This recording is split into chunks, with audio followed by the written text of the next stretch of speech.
Good morning, everyone, and welcome to the Mind World podcast. It's my last podcast for the year of 2021, believe it or not. You'll probably get this podcast somewhere in early January. So if you are, then Happy New Year, and may it be a great new year. May 2022 be a fantastic one. Speaking of new things, we've got a new guest as well on the podcast today, and today's podcast is going to be all about contract mining and asset and resource management and all things interesting in those worlds. Our guest today, well, we've got two guests on. First is my colleague and friend Leon Cosgrove, who is Vice President for MineRP in the Asia Pacific region. Welcome to the podcast, Leon. Thank you, Epi. Yes, and let's hope next year's a prosperous and less eventful time. There we go. Our second guest today is Tony Milton, and Tony is certainly no stranger to us. He's currently Technical Director for VITech or VI Technologies Global, and he's going to be our technical guest today. He's going to talk to us about all things interesting. As we were reviewing his CV just now, Leon and I did have to have a bit of a chuckle because I hardly knew how to pronounce or what to make of some of his qualifications. Yes. Tony, yeah, he has a BSc honors in construction management and then a PhD, wait for it, in rheology. Tony, welcome to the Mind World podcast. And why don't you jump in and tell us a little bit more about yourself? And for those of our listeners who, like me, wouldn't have a clue what rheology was, tell us about that as well. I will. Let me tell you, I got to Perth. I'm an ex-Englishman. I'm very much Australian now. Even though I was born in England, I choose to live in Australia. Have done for the last 40-odd years. I was lucky enough to get a BSc and a PhD from the University of Reading. Rheology is, if you take it from the Greek, it's the study of flow. Yeah, and generally it has two sort of applications. Firstly, without rheology, you would not be able to understand how to put slate pipelines together to get the extrusion properties you get from high solid pipelines. And the other thing in material science, which is what I studied, was to study the interaction between time and temperature and flow. For example, glass is a liquid. And if you measure 400-year-old glass, it'll be twice as thick at the bottom as it will be at the top. And that's the rheological properties of glass. That's just the fact that many things you think are solid are in fact liquids. And of course, if you heat glass, it melts. But it does the same thing over time as well. So that's what rheology does. There's a very famous experiment in at the Queensland University where they poured a pitch into a funnel, and you've been watching the drip fall out every 20 years or something like this into a beaker. And there's a big event when this happens, when the drop finally comes out. Yeah. So when I left university, I joined Bechtel in the UK, and I worked predominantly in the oil and gas industry. And then I met an Australian girl. And in 1980, she said, because I started working in 1978, because I'm an old dude now, she said she was going to go home and thought, well, I might as well come too. So I immigrated in 1980, and sorry, people from England, but it's the best thing I could have ever done. I continued my journey with Bechtel. I went to New Zealand. I worked in America. I worked all over the place. Generally, now I was working in the mining and mineral. So what I do, I built a couple of smelters at Boyne Island and over in New Zealand at Tiwai Point. I got bored with the third one, so I then joined a company called Kinhill, which was a forerunner to KBR. Ended up being the estimate manager for the Hare Island gold mine back in the day before it became a real project. And then I sort of basically been working as a project services director for small EPCM companies here in Australia. The last one of which I did was I spent 10 years from 2004 to 2014 as the EGM of all the work that one of the EPCMs, Calibre, did for Rio. And at that time, we built all of the railroads for the Pilbara network for Rio Tinto and about 50% of all the mine capacity. So at any point in time, I had up to 1,250 people who could run my day. It was quite a challenging role, quite an exhausting role. And so in 2014, I decided I was going to sort of work part-time.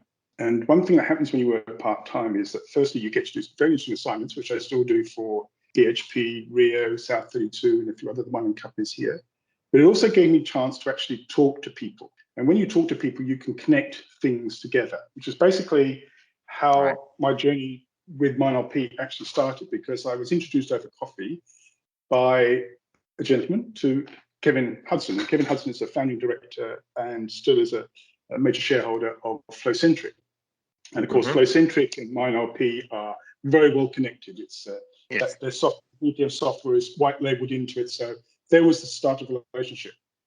So as I was still doing private consulting work and was working with Flowcentric, and therefore was introduced into MineRP for the first time, just before I was about to jump on a plane and come over and meet MineRP for the first time in South Africa, a friend of mine said, "We've got this project and we need to have a piece of software that can combine all the pieces of project management into one package."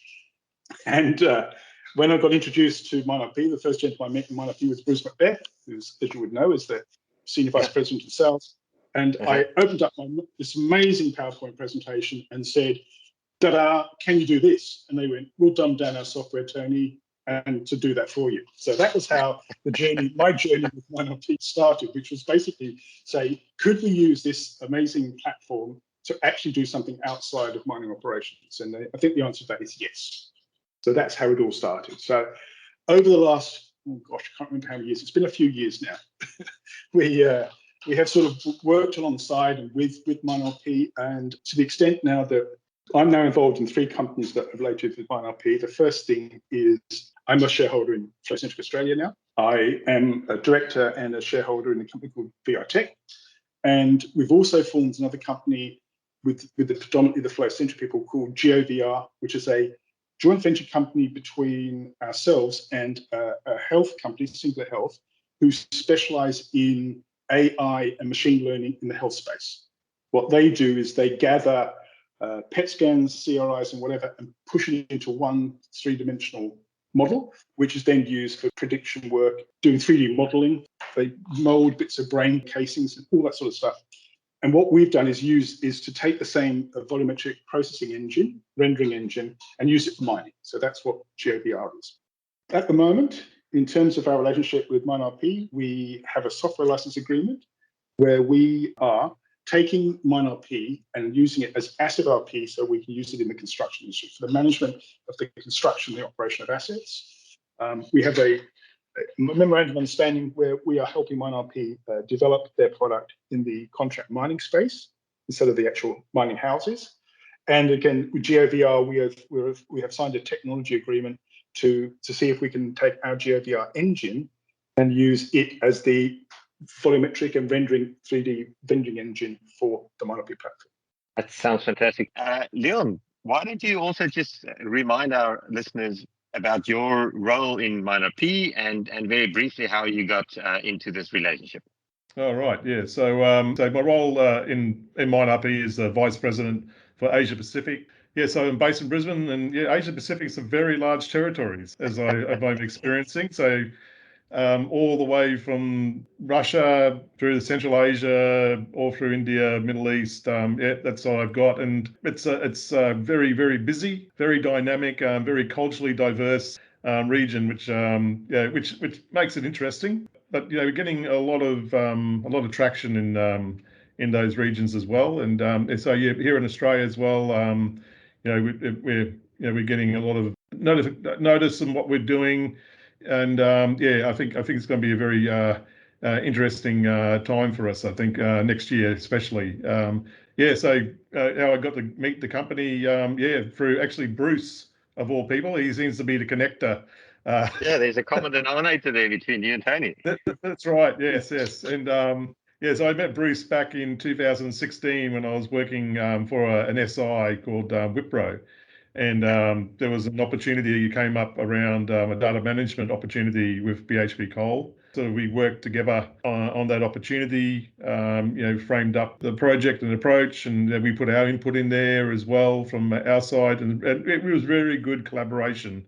When I was in Canada, I moved over there, and then with the purchase of with Dundee of MineRP, all of a sudden, quite a lot of the exco from MineRP were coming over into Toronto, where I was living at the time.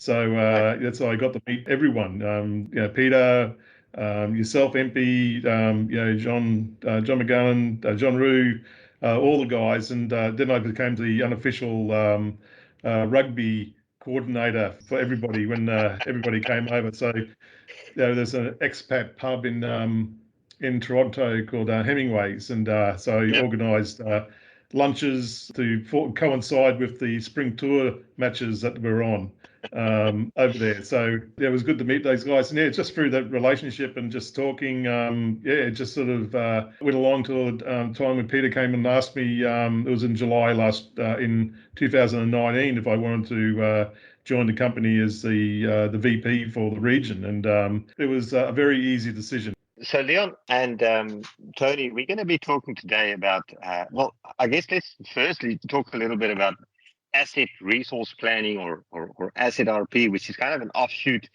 of the spatial RP building information management world out there. Interestingly, maybe to you, Tony, there's a lot of overlap or similarities between the worlds of mining and the world of construction. Now, I've heard someone say that, in the one you construct or you deconstruct, and in the other one you construct. It's like just construction in reverse when you go when you do mining. But there is a lot of similarity. And Tony, why don't you just maybe tell us a little bit about how the worlds of construction and mining are similar? Well, I think at the end of the day, you've got a plan, you've got people, you've got resources and materials, and they all need to be at the right place at the right time. And very much behind that, the philosophy that I've used is that you need to have a well-managed project, a well-created project, and it needs to be well-run. So from our perspective, when I looked at the life cycle of a mine and the life cycle of an asset, are one of the same. Exploration is very similar. You design, you then procure, you construct, you operate, and then you deconstruct at the end of it. You decommission the plant. So think about a mine. You go to very, very similar stages, do you not? So the lifespan of a line might be longer, much shorter than an asset. But what's horrifying me now is that I'm now closing down mine projects I was built 15, 20 years ago, which is really worrying me because I've been through the life cycle.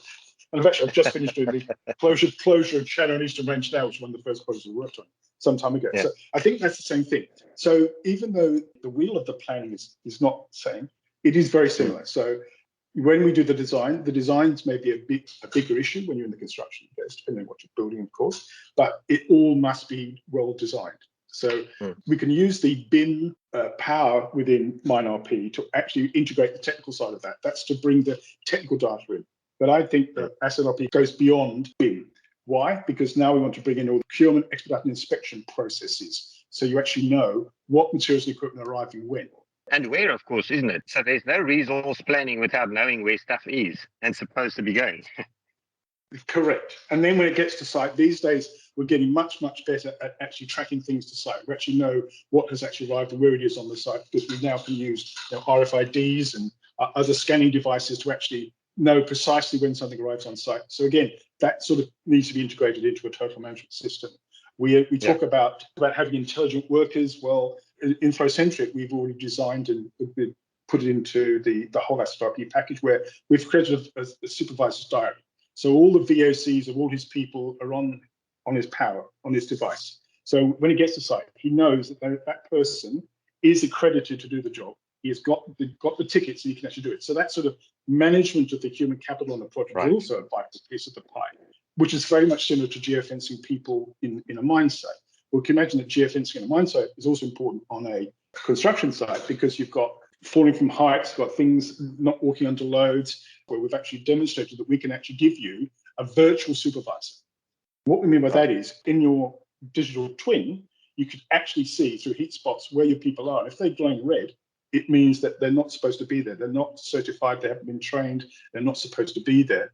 As opposed to green, which means they are in the right place at the right time. And we do that also with construction equipment. So what it means is you can actually have a virtual site, which is very useful, as well as all the amazing mathematics that goes behind all this thing to get all the progressing.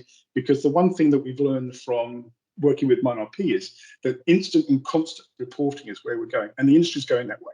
No longer do you write reports at the end of the day, at the end of the week, at the end of the month, which are tiresome paper that nobody reads anymore. It's all towards getting instant constant reporting and dashboards and then drilling down from here as well. It works in the mining space. It certainly works in the asset management space. Yeah. So, Leon, we always kind of half jokingly say, for something to be a digital twin or for someone to be twins, they had to have been born on the same day or at the same time, isn't it? So why don't you just tell us a little bit about a digital twin, or maybe give us a working definition, if you wouldn't mind, what a digital twin could be for a whole mine? Yeah, well, when you start building together the whole concepts of actually, the actual infrastructure that's going on the operation itself, and also what's actually happening in terms of the capital works, which happens underground as well, in terms of actually developing your development drives and all this that goes together. The understanding of that complete picture of where things are, what's the state of those. Of those assets, the understanding of all that sort of information in there, and then also the ability to understand the state of what that information of that physical infrastructure is as well is really, really critical. And you see a lot of people going out there saying they have digital twins in terms of saying, oh, we can do optimization, or we can do a simulation. That's just a part of a digital twin. But when you actually can bring all that together, when you can actually visualize it in 3 dimensions or in 2 dimensions in terms of how you want to slice your views up, how you can actually bring in optimization as well and have that integrated together, the ability to simulate that approaches as well. That's when you get into a true digital twin. This is what we can do with MineRP and AssetRP. And also now we've got that extra ability now to actually, with the integration with other platforms, providing that financial component as well. So we've obviously coined that term, people have heard before, that digital triplet. And now we've even going even further. We're going into the ESG components as well, getting to the net carbon and other parts around sustainability, looking into terms of diversity components, in terms of supply of materials and things like that to your operations. And that's going to affect everything from your asset side of the equation, from your fixed plant and those sort of areas in terms of it, also into your mining operations. So it's just a digital twin is just not just I'm looking at a thing and then seeing a bunch of sensors going off. It's got everything that's involved around the mine, everything that is sort of affecting it. It's so we've got the physical asset or assets, and we've got its digital representation as with regards to its state and its status, and its whereabouts and what it's supposed to be doing, etc., etc.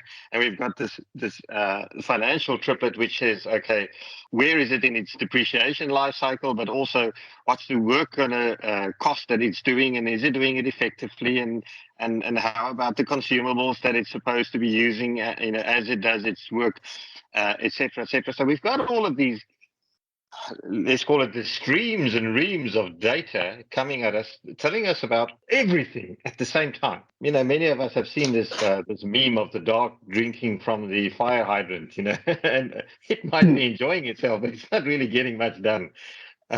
So Tony, where is the value? How do we tie all of this together? Let's look at a major construction site, maybe a plant is being being built.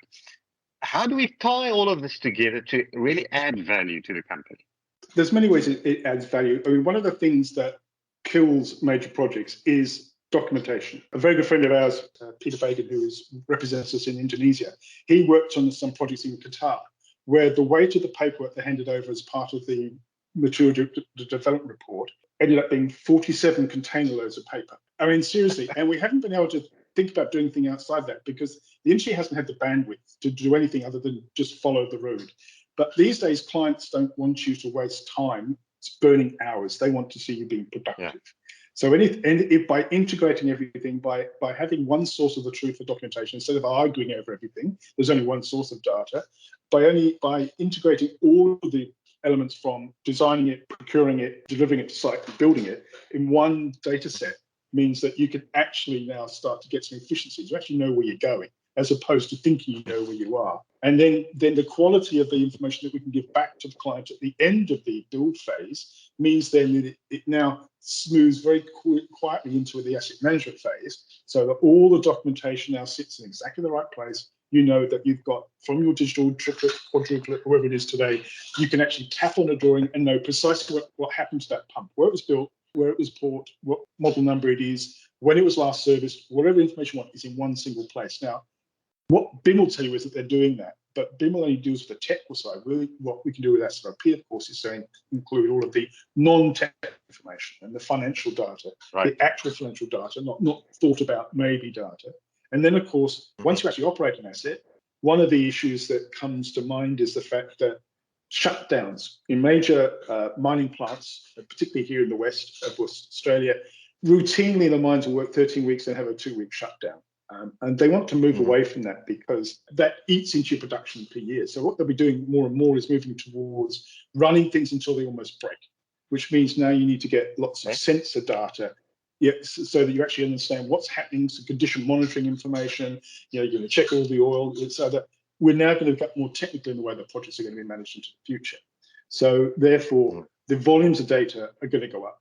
The issues that you're going to be wanting to record is going to go up. And now you need to have a platform where you can actually use machine learning to actually work out that gearbox is going to fall down in about 2 weeks' time.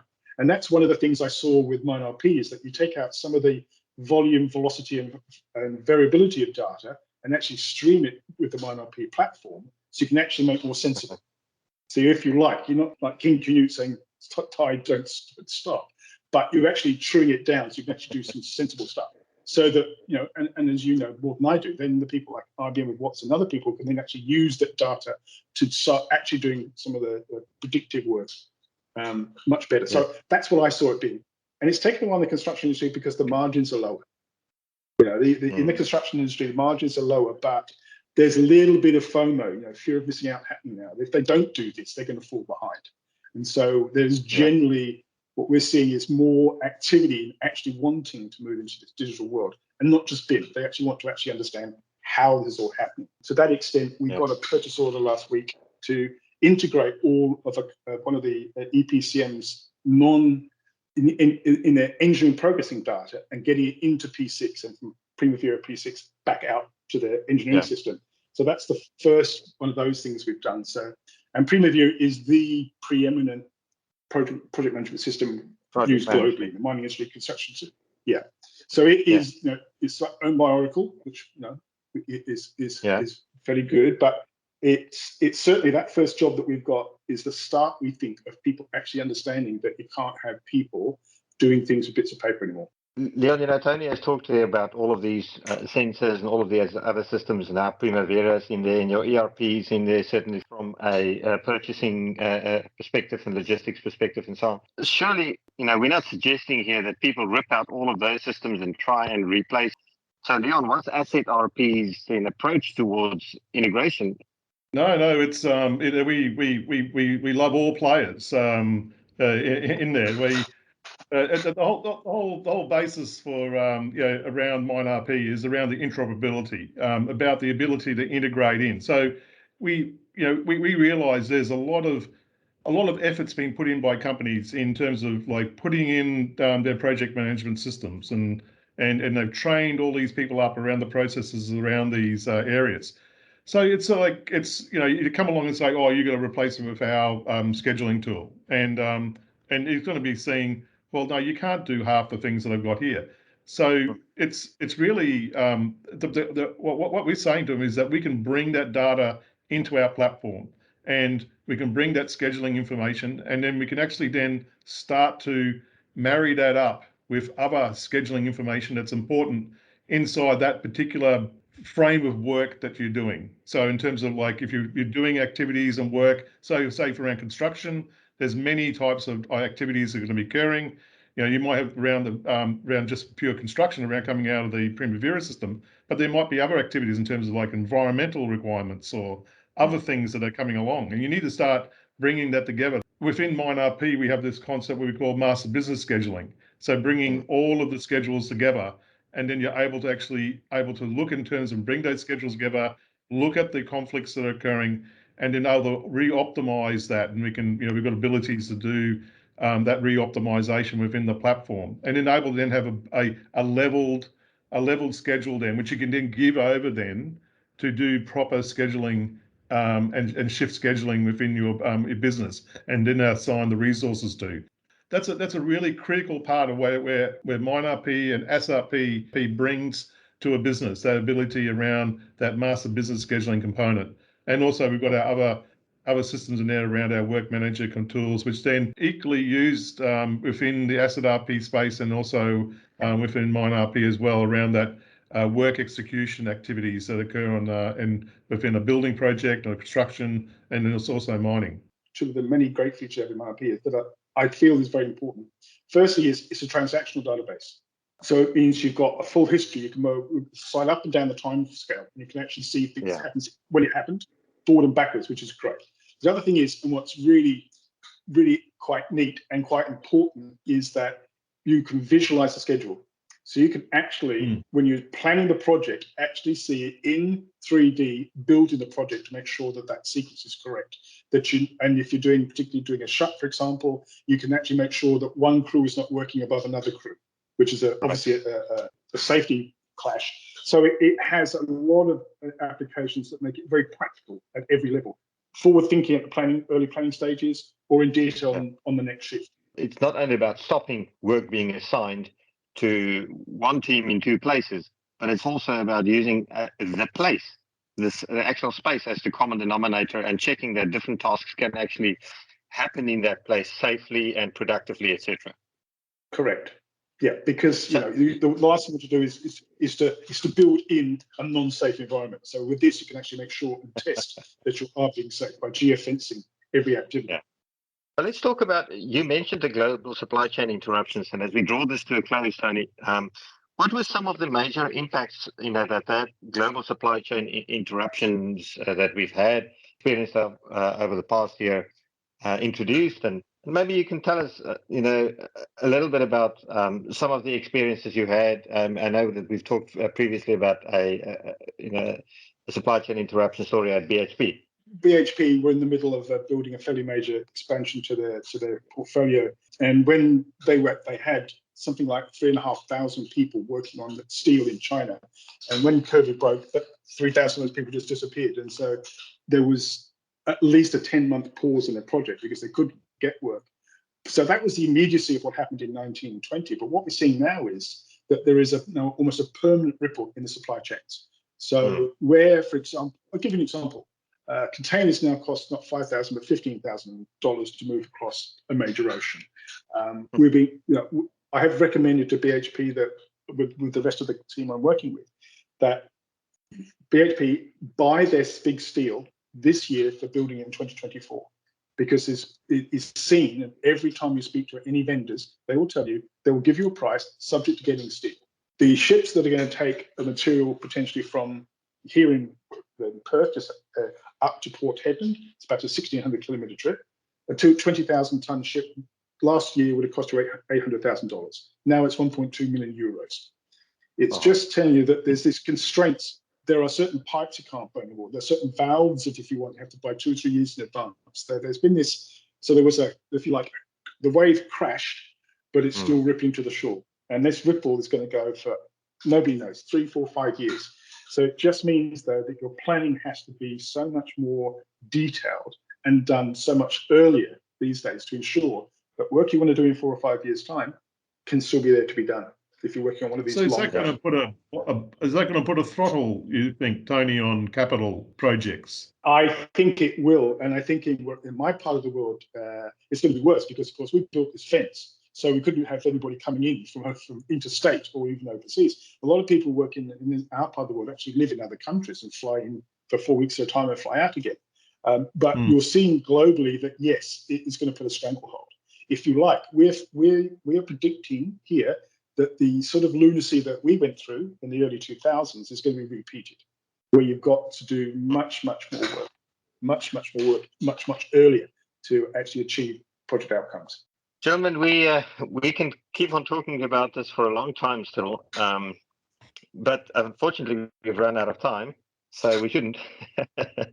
I would like to maybe just stop before we formally finish and ask you, Tony, what makes in the specific offering, the flow-centric VI-Tech offering that you represent, what is unique in what you bring to the market, or to the world of construction and asset management, that you think is the major value add?